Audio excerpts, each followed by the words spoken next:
রংপুরের দ্বিতীয় তিস্তা সড়ক সেতুর রক্ষা বাঁধে ভাঙন দেখা দিয়েছে। বৃষ্টি আর উজান থেকে নেমে আসা ঢলে তিস্তার পানি বৃদ্ধি পাওয়ার পর থেকেই শুরু হয়েছে এই ভাঙন। এতে ধসে পড়েছে প্রায় ১৪ লাখ টাকা ব্যয়ে নির্মিত বাঁশের পাইলিং। হুমকির মুখে তিস্তা সড়ক সেতু ও রংপুর লালমনিরহাট আঞ্চলিক সড়ক।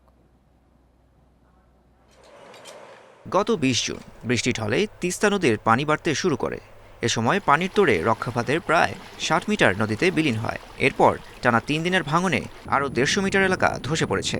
৩ দিন আগে বাঁশ ভেঙে আবার নতুন করে এই বেড়ি বাঁধে প্রচণ্ড আঘাত হানার পর আবারও কমপক্ষে না হলেও ৭০ মিটার পর্যন্ত ভেঙে আসছে, এই যে দেখা যাচ্ছে।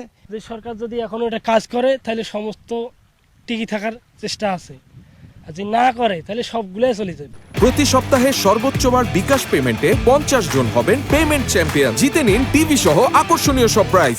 স্থানীয়রা জানায়, গত বছরও একই স্থানে ১০০ মিটারের বেশি এলাকা বিলীন হয়। সে সময় অস্থায়ী ব্যবস্থা হিসেবে ১৪ লাখ টাকা ব্যয়ে নির্মাণ করা হয় বাঁশের পাইলিং। চলতি ঢলে সেই দুর্বল কাঠামো ভেঙে পড়ে। ১ লক্ষ টাকায় যে কাজটা হইতো এখন হইতে হইতে এখন ২ কোটিতে পৌঁছে গেছে।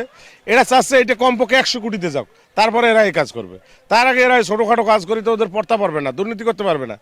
পরিস্থিতি বিবেচনায় একটি তদন্ত কমিটি করেছে স্থানীয় সরকার প্রকৌশল অধিদপ্তর। ভাঙনের কারণ অনুসন্ধান ও করণীয় বিষয়ে সেই কমিটিকে সুপারিশ দিতে বলা হয়েছে। ওই খাতে তো টাকা নাই, আমরা তো প্রপোজাল সাবমিট করছি, এটা পাস হলে আর আমাদের স্যাররা আসুক, কমিটি উচ্চ পর্যায়ের কমিটি করা হয়েছে, তারা দেখুক কি বলে তারা।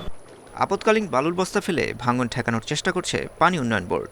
আমরা ভাঙন প্রতিরোধে তিস্তা নদীর উভয় তীরে বর্তমানে প্রায় ৪২.৫ কিলোমিটার নদী তীর সংরক্ষণ কাজ চলমান রয়েছে এবং বেশিরভাগ জায়গাতেই ভাঙন দূরীভূত হয়েছে। দ্রুত ব্যবস্থা না নিলে ভাঙনে গুরুত্বপূর্ণ সেতু ও আঞ্চলিক সড়ক যোগাযোগ বিচ্ছিন্ন হওয়ার ঝুঁকি দেখা দিয়েছে। Independent news.